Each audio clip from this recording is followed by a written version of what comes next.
बिस्मिल्लाहिर्रहमानिर्रहीम। आज हम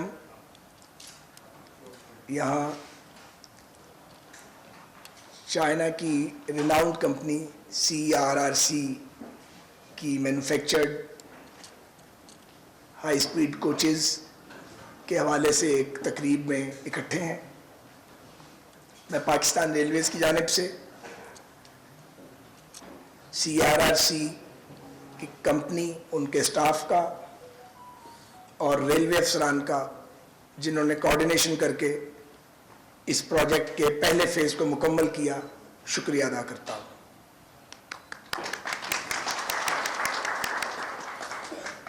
अल्हम्दुलिल्लाह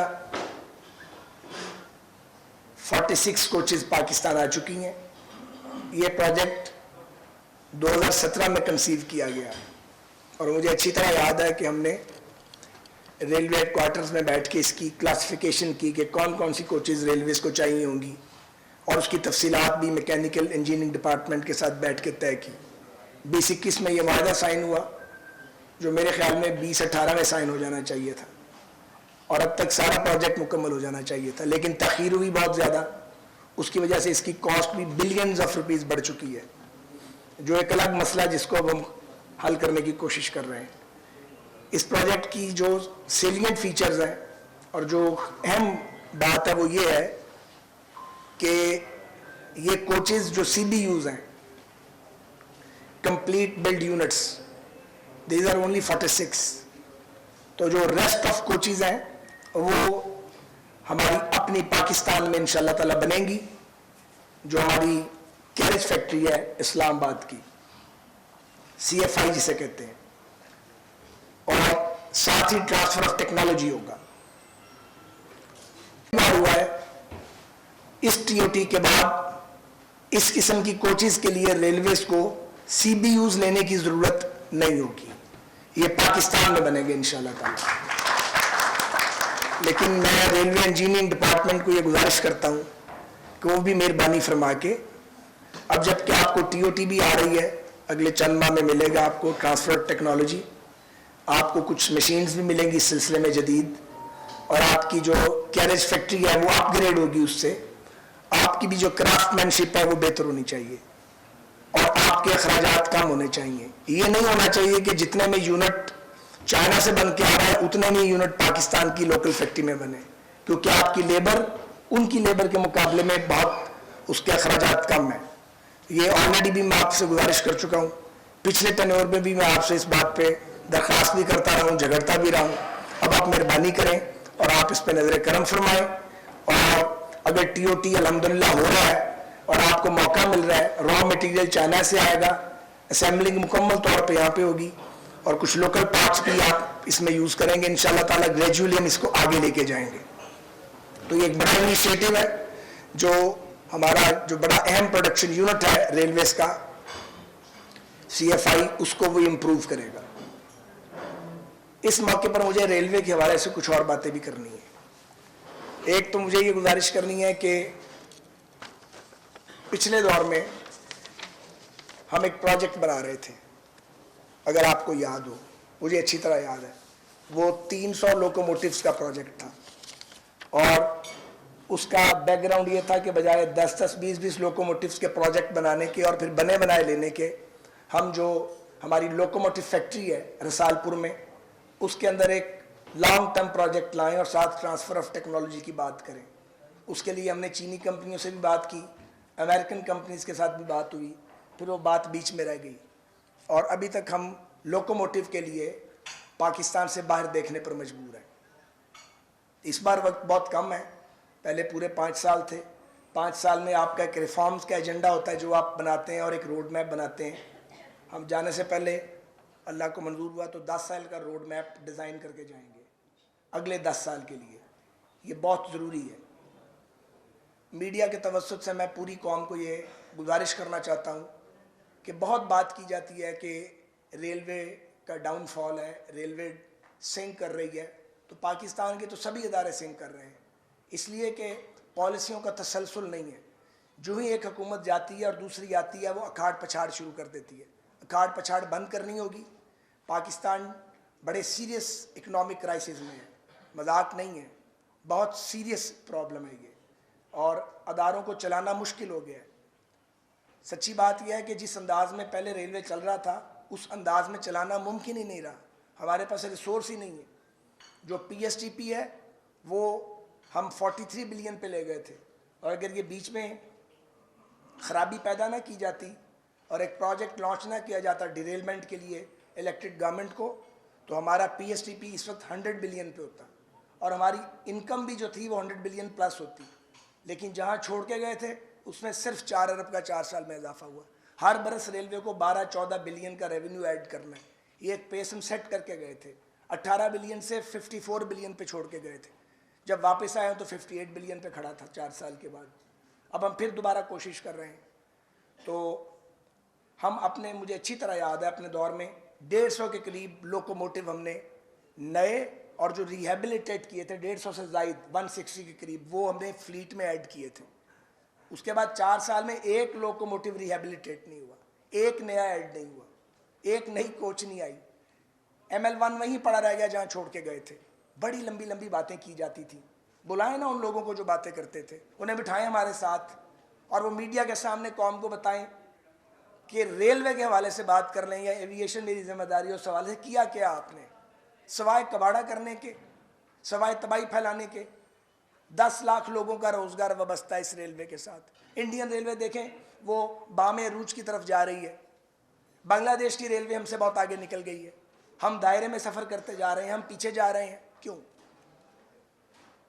तो जो अखाड़ पछाड़ करते हैं और जो अखाड़ पछाड़ करने का हिस्सा बनते हैं, उन सब के लिए ये लेसन है कि मुल्क आपका है। इस तरह मुल्क चलते हैं, मुझे बताइए आप, इस तरह एक दूसरे के गिरेबान फाड़ के मुल्क चलते हैं?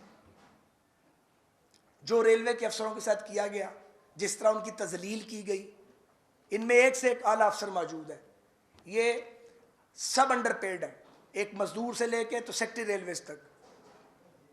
और ये इनमें अक्सर वो लोग हैं जो डेडली ऑनेस्ट हैं, ये ग्रेट प्रोफेशनल्स हैं, मगर आपने उनके स्किल से फ़ायदा उठाने के बजाय उनकी ह्यूमिलेशन की, साथ बिठा के बेइज्जती करते थे। आप किसी की बेइज्जती करें तो उसके बाद तवक्को करेंगे कि वो आपको डिलीवर करके देगा, आप उसका दिल तोड़ देंगे, आप उसके जज्बात से खेलेंगे। ऐसे कौमें बनती हैं, मुझे बताइए आप। मुझे इसका बहुत सदमा है। मैं जेल में था और मैं वहाँ जब अखबार पढ़ता था और रेलवे की बर्बादी की दास्तान पढ़ता था, मुझे बहुत अज़ियत होती थी। और वो अज़ियत कम नहीं हुई, क्योंकि अब हमें सिफर से शुरू करना पड़ा फिर सारा कुछ। 11 हमने नए रेलवे स्टेशन बनाए, उन 11 के अंदर एक का तो इजाफा करते, कोई नई पावर वैन लेके आते आप। हमने पूरी रेलवे की लैंड को डिजिटाइज किया अल्हम्दुलिल्लाह। आज मैं दावे से कहता हूं कि जो रेलवे की लैंड डिजिटाइजेशन है वो पाकिस्तान के इदारों में टॉप ऑफ लाइन है। अब हम सिविल एविएशन की ज़मीनों को भी डिजिटाइज करने जा रहे हैं और रेलवे के ये डीजी लैंड बैठे हुए हैं, ये मदद कर रहे हैं अपने तजर्बे की बुनियाद पे। इसी तरह रॉयल पाम की वागुजारी को छोटा वाक़या है, कितनी हमारे बारे में बैशिंग की गई कि पता नहीं क्यों हमारा पर्सनल इंटरेस्ट है। अल्टीमेटली शेख अजमत सईद साहब ने अपनी जजमेंट में रेलवे के और हमारे मौक़िफ़ की तायीद की और वो वापस रेलवे को मिल गया।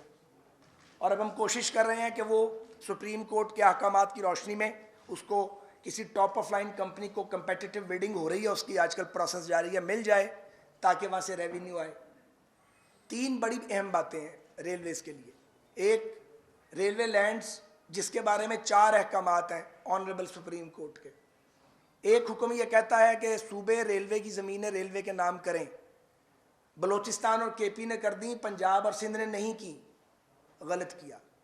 दूसरा हुक्म कि आप रेलवे की ज़मीन को 5 साल के लिए लीज़ कर सकते हैं, ये दुरुस्त नहीं था। तो 5 साल के ऊपर फिर आपको एग्रीकल्चरल लैंड तो दे सकते हैं, कमर्शियल लैंड का प्रीमियम नहीं मिलता। नंबर 3, आप रेलवे की 1 इंच ज़मीन भी किसी को नहीं दे सकते कमर्शियल काम के लिए। भाई जो ज़मीन पड़ी है और जहाँ पे कोर बिजनेस नहीं होना, उसका क्या करें फिर हम? और ये इसलिए सुप्रीम कोर्ट ने फैसला दिया कि रेलवे ने अपना मुकदमा वहाँ ठीक तरीके से प्रेजेंट नहीं किया। अगर आप पेश करते, क्योंकि जुडिशरी ये चाहती थी, जो मेरी समझ है, कि लूट मारना हो। अगर आप उनको ये यकीन दिलाते कि एक शफाफ मैकेनिज़्म है तो आपको इजाज़त मिलती। और एक ऑर्डर है रॉयल पाम के ऊपर। तो हम रिव्यू में गए हुए हैं। मुझे यकीन है कि ऑनरेबल सुप्रीम कोर्ट तक हमारी आवाज़ पहुंचेगी और रेलवे को एक ट्रांसपेरेंट मैनर के अंदर, जैसे अदालत चाहे, वो एक शफाफ निज़ाम वज़ा कर दे अपनी मंशा के मुताबिक। लेकिन रेलवे की ज़मीनों को हमें करना पड़ेगा यूटिलाइज। बिलियंस ऑफ रुपीज़ का लॉस है हर साल का, वो किधर से आएगा? कर्जे मांगे जाके बाहर लोगों से, कितनी भीख मांगनी है हमने बाहर जाके? जब हमारे पास अपना रिसोर्स मौजूद है तो जो है उसको तो कशीद करें। दूसरी बात है ब्रांडिंग, जिस पे हम बहुत संजीदगी से अब काम कर रहे हैं इस वक्त, और टेन्योर ख़त्म होने से पहले मुझे यकीन है इस बार हम कामयाब हो जाएंगे। और रेलवे स्टेशन और ट्रेन की ब्रांडिंग होगी, वाईफाई लाएंगे, फैसिलिटेशन करेंगे पैसेंजर्स की, और उससे भी रेलवे को इंशाल्लाह ताला बड़ा रेवेन्यू आएगा। तीसरी बात है ऑप्टिक फाइबर। ऑप्टिक फाइबर जिसे चाहिए, हमारा ROW यूज़ करना है, बसत शौक आए, ट्रांसपेरेंट अंदाज में कंपेटिटिव बिडिंग होगी, मगर किराया नहीं हमने लेना। हमारे साथ आप रेलवे के साथ रेवेन्यू शेयरिंग का फॉर्मूला बनाएं।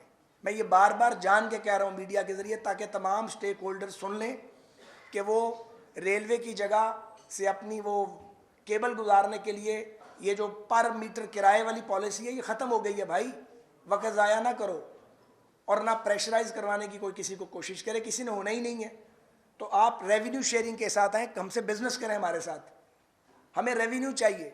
इसी तरह जो ट्रेन हैं, मैं आपको क्या बताऊँ, कार्गो एक्सप्रेस थी तो वो जिस कमोडिटी को उठा रही थी उसका किराया ही कुछ नहीं था, और उससे दूसरी कमोडिटी ज़्यादा पैसे दे रही थी। अब निगोशिएशंस की हैं इन्होंने, बातचीत की है, थोड़ी हमें सख्ती करनी पड़ी है, उसके लिए माजरत सख्ती के लिए, लेकिन क्या करते। और अब आपको तकरीबन कोई 1.25 अरब रुपया साल का एक ट्रेन में प्लस हुआ है। आपकी पैसेंजर ट्रेन हैं, उनकी एक एक की अब हम कंपोजिशन इवेल्यूएट कर रहे हैं, कंपोजिशन ठीक कर रहे हैं, उसके ड्यूरेशन को देख रहे हैं।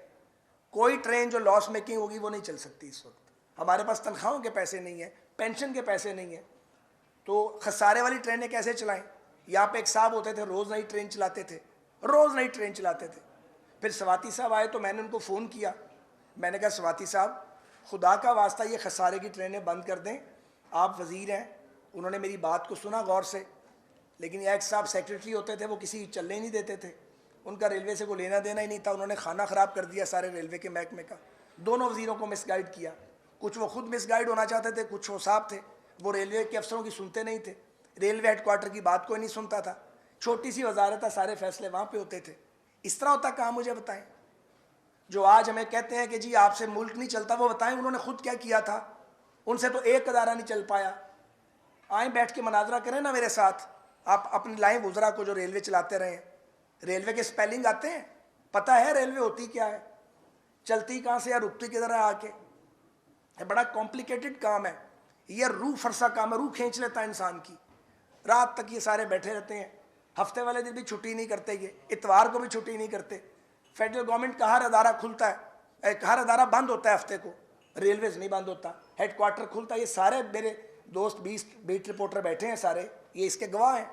क्योंकि आपके पास टाइम नहीं है कि आप आराम करें, आपके पास टाइम नहीं है कि आप छुट्टियां करें। छुट्टियां नहीं कर सकते हम, हमें बेपनाह काम करना है, वरना हम डूब जाएंगे। हम अपनी आने वाली नस्लों को क्या दे के जा रहे हैं? तो अब हम फिर एक नए कल्चर की दोबारा बुनियाद रेलवेज में रख रहे हैं। इसी तरह PIA को इम्प्रूव करने के लिए एड़ी चोटी का जोर लगा रहे हैं। एविएशन के अंदर नीचे माफियाज बने हुए हैं, कार्टेल बने हुए हैं, उन्हें तोड़ रहे हैं।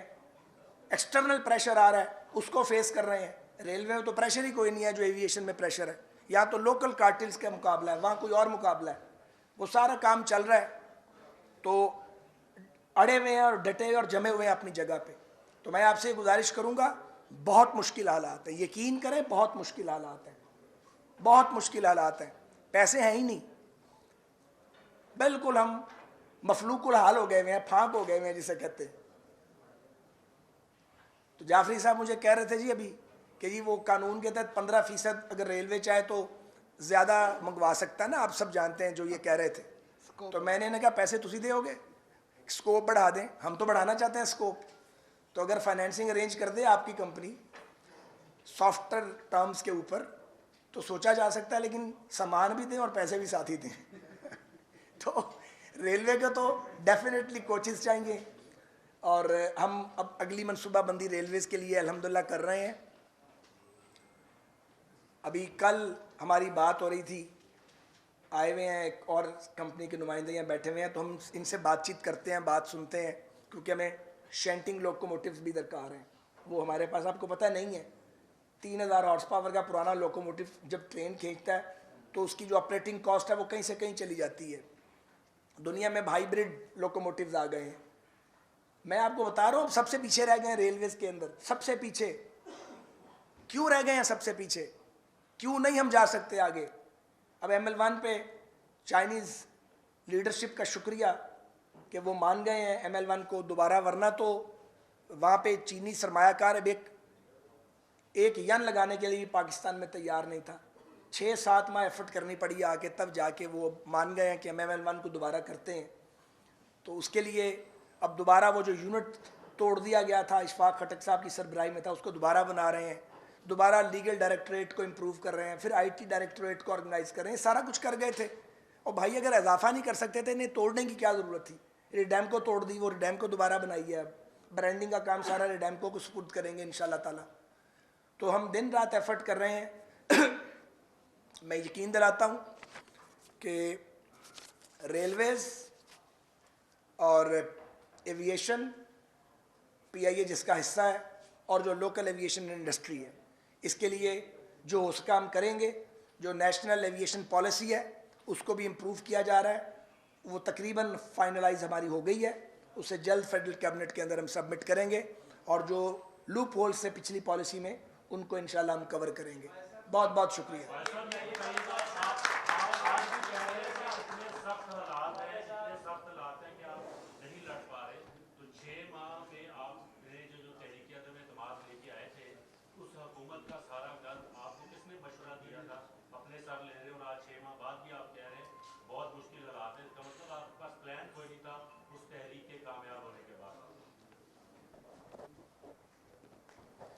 मेरा ख्याल है ये सवाल आपने कल भी किया था, कोई बात नहीं, फिर कर लो, नो प्रॉब्लम।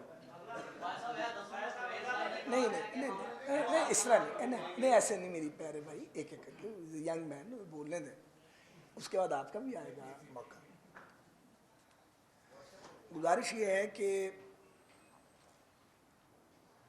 बेशक हम एक नो कॉन्फिडेंस मोशन लाए, बेशक वो आईने पाकिस्तान उसकी इजाज़त देता है और ये पॉलिटिकल पार्टीज़ का राइट है कि वो जब ये देखें कि कोई अक्सरियत खो बैठा है तो अक़लियत को हुकूमत करने की इजाज़त ना दे। सो इसका तो प्योरली जो इसका ये जो पहलू है ये कॉन्स्टिट्यूशनल है, डेमोक्रेटिक और लीगल है। दूसरी बात है मुल्की मसाइल। ऑब्वियसली जब आप हुकूमत से बाहर होते हैं आपको मामलात का उतना पता नहीं होता जितना हुकूमत के अंदर वालों को होता है, क्योंकि वो निज़ाम वो सब चला रहे होते हैं। तो बाहर बैठकर आपको ये तो पता था कि तबाही मच रही है, पर उसकी शिद्दत कितनी है, इंटेंसिटी कितनी है, उसकी डेप्थ कितनी है, ऑब्वियसली इसका अंदाज़ा नहीं था। जैसे डार साहब ने अगले दिन कहा है कि मुझे नज़र तो आ रहा था कि मेल्ट डाउन हो रहा है, पर इतना मेल्ट डाउन इसका अंदाज़ा नहीं था। तो बात यह है कि आप जब आते हैं चीज़ों का कंट्रोल संभालते हैं तो आपको मालूम पड़ता है कि ख़राबी कितनी है। तो क्या अगर ख़राबी देखी तो उसके बाद क्या भाग जाते? क्या मुल्क को दिवालिया होने देते? लोग पूछते हैं जी आपने क्या किया? करना तो रब ने है। हमने अल्लाह के फजल से पाकिस्तान को दिवालिया होने की स्टेज से वापस पकड़ के ले आए। बिल्कुल काम हो गया हुआ था और काम हो गया था, और अगर ये डिफ़ॉल्ट डिक्लेयर हो जाता और डिफ़ॉल्ट बन जाता तो आप सोचें यहाँ पे क्या तबाही आती इस मुल्क में। यकीनी तौर पे लोगों की मुश्किलात बढ़ गई हैं, यकीनी तौर पे हर शख्स परेशान है, लेकिन उसको रिजॉल्व करना जो है तो फिर सबको मिलके करना है। अगर आप कहें कि जी आप असेंबलियों को चलने नहीं देंगे, भी क्यों नहीं चलने देंगे? असेंबलियाँ टूटने के लिए बनती हैं या लेजिस्लेशन के लिए बनती हैं या गवर्नेंस के लिए बनती हैं? आप हुक्मरान हैं 2 रियासतों के और 2 सूबों के, तो चलाएं ना उनको। हमारी तो 27 किलोमीटर की हुकूमत है, यही कहते हैं ना वो। तो हमें 27 किलोमीटर में जो हम कर सकते हैं हम करके दिखाएंगे। जब टाइम आएगा तो लोग फैसला करेंगे। उजलत किस चीज़ की है? जल्दी किस बात की है? कौन सी आग बुझानी है इन्होंने, या कौन सा कश्मीर फतह करने जा रहे हैं आप? अब चलने दें इस निज़ाम को, रहम करें लोगों पर। कभी सड़कें बंद करते हैं, कभी हल्ला गुल्ला करते हैं, कभी इस्लामाबाद को आग लगाते हैं आके, कभी आप बहकी बहकी बातें करते हैं, कभी जो कौमी दिफाई अदारे हैं उनको पढ़ जाते हैं आप। हम नहीं तकलीफ से गुजरे, हमसे ज़्यादा तकलीफ काटी है इमरान खान ने। उसने तो देखा ही कुछ नहीं जो हमने भुगता है, और एक बार नहीं कई बार भुगता है। हम तो नहीं इस तरह फटते जिस तरह ये साहब फट जाते हैं। अपने अंदर तदब्बुर पैदा करें, समाई पैदा करें। एक दिन कहते हैं बात करूंगा, दूसरे दिन कहते हैं कि मैंने मजाक किया था। तो जो अब ये नहीं पता मजाक कब करते हैं और सीरियस कब होते हैं, तो इनसे कौन बात करेगा? तो ये मसाइल है।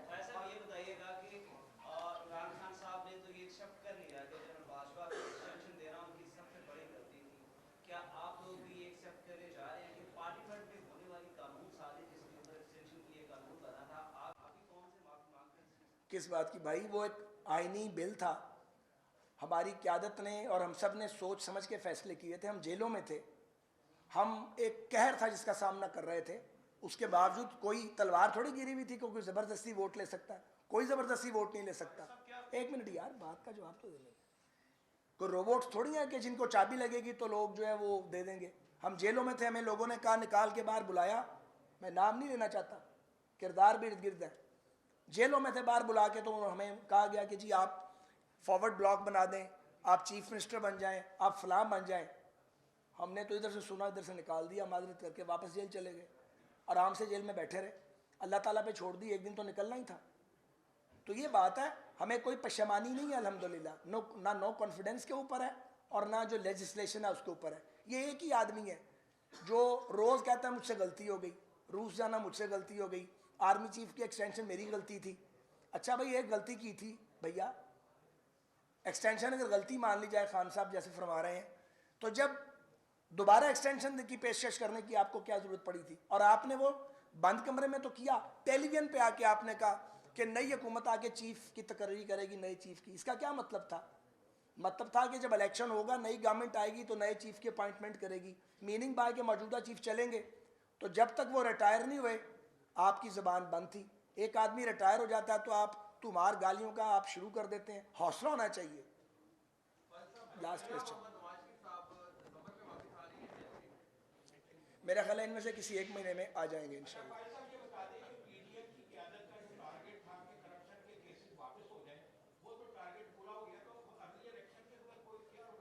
ये माजरत के साथ आपने सवाल के अंदर अपनी राय का इजहार किया। आपको मेरी प्यारे भाई सवाल का हक है, अपनी राय देना मेरा राइट है। और एक सेकंड मेरे प्यारे भाई, एक मिनट। और अगर जनाब ने राय देनी है तो तुसी इत्थे आ जाओ तो मैंने उत्थे सवाल करेंगे। ऐसा एक मिनट यार, ऐसा नहीं है। नैब के काले कानून ने पाकिस्तान की इकॉनमी का सत्यानाश किया है। ये रेलवे के अफसरान थे 6 बेगुना, उनको पकड़ लिया, 6 महीने जेल कटवाई और पिछले ही दौर में वो बाइज्जत बरी होकर निकले। तो अगर उस ड्रैकोनियन लॉ के अंदर अमेंडमेंट की गई है तो वो किसी 2, 4, 10 खानदानों के लिए नहीं की गई है। सबसे ज़्यादा तादाद वहाँ पे सिविल सर्वेंट्स की थी। बेचारे पड़े हुए थे अंदर, उनका खाना पहुँचाने वाला कोई नहीं था। आपको पता है लोगों के साथ किस किस वो मुसीबत से गुजरे हैं। प्रोफेसर्स को पकड़ा गया, कारोबारी लोगों को रुस्वा किया गया। लोग जो था वो आपका कैपिटल, उसकी पाकिस्तान से बाहर फ्लाइट हुई, पैसा लोग बाहर ले गए। लोगों ने कहा यहाँ प्रोजेक्ट ही कोई नहीं करना।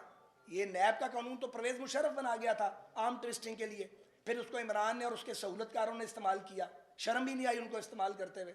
असूलन तो हमें नैब को ख़त्म कर देना चाहिए था, नया अदारा बनना चाहिए था। और वो वक्त भी आएगा, अकाउंटेबिलिटी का निज़ाम नया आना चाहिए। उन सारे लोगों को घर जाना चाहिए जो इस विक्टिमाइजेशन के अमल का हिस्सा रहे हैं।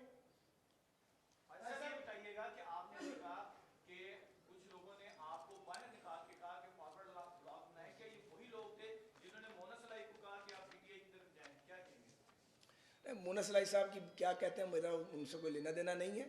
लेकिन जो उस वक्त प्रोजेक्ट इमरान को चला रहे थे, उन्होंने हर हरबा इस्तेमाल किया, जहाज़ भर भर के MPs MNs के लेके जाते थे।